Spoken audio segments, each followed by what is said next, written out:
देश की राजनीति में आमतौर पर बेटे बेटियां अपने पिता की सियासी विरासत को संभालती हैं और उसे आगे बढ़ाने की कोशिश करती हैं। लेकिन इस बार महाराष्ट्र और झारखंड में 3 ऐसे बेटे बेटियां भी हैं जो अपने पिता को ही पटखनी देने के लिए मैदान में उतर गए हैं। यह तीनों ही बेटे बेटियां अपने पिता को हराकर सियासी दबदबा बनाए रखना चाहते हैं। महाराष्ट्र के गढ़चिरौली जिले में अहेरी नामक विधानसभा की सीट है। 2019 में इस सीट से एनसीपी के आत्रम धर्मतराव चुनाव जीतकर विधानसभा पहुंचे। आत्रम को इलाके का दिग्गज नेता माना जाता है। 2023 में जब एनसीपी में बगावत हुई तो आत्रम अजित के साथ निकल गए। अजित ने एकनाथ शिंदे की सरकार में आत्रम को कैबिनेट मंत्री बनवाया। आत्रम की बगावत शरद पवार को नागवार गुजरी। उन्होंने आत्रम को घेरने के लिए उनकी बेटी को ही साथ ले लिया।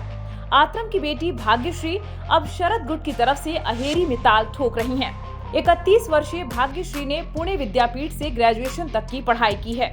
भाग्यश्री का पेशा बिजनेस है और उनके पास कुल 72 लाख की संपत्ति है। झारखंड के टुंडी विधानसभा से मथुरा महतो विधायक हैं। 2019 में मथुरा महतो ने जेएमएम के सिंबल पर जीत हासिल की थी। मथुरा महतो की गिनती जेएमएम के बड़े नेताओं में होती है। महतो लोकसभा के चुनाव भी लड़ चुके हैं।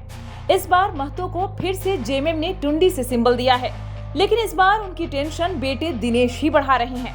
दिनेश ने यहां से निर्दलीय पर्चा भर दिया है।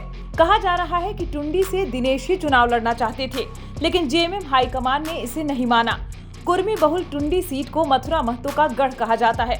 हालांकि कहा जा रहा है कि टुंडी में दिनेश महतो से झारखंड मुक्ति मोर्चा उम्मीदवारी वापस लेने का दबाव बना रही है।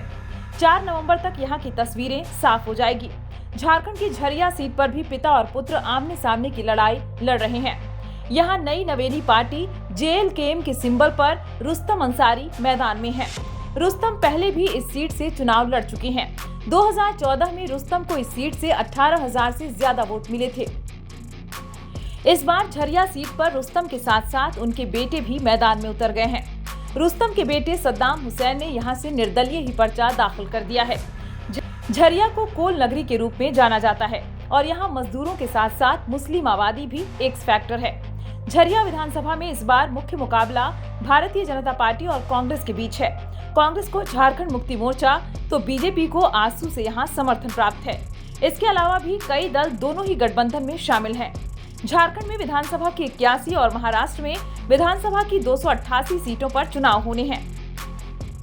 झारखंड की 81 सीटों पर 2 चरणों में चुनाव कराए जाएंगे। वहीं महाराष्ट्र में एक ही चरण में सभी 288 सीटों पर चुनाव प्रस्तावित है। महाराष्ट्र और झारखंड में एनडीए और इंडिया गठबंधन में ही सीधा मुकाबला है। झारखंड में वर्तमान में इंडिया तो महाराष्ट्र में एनडीए गठबंधन की सरकार है।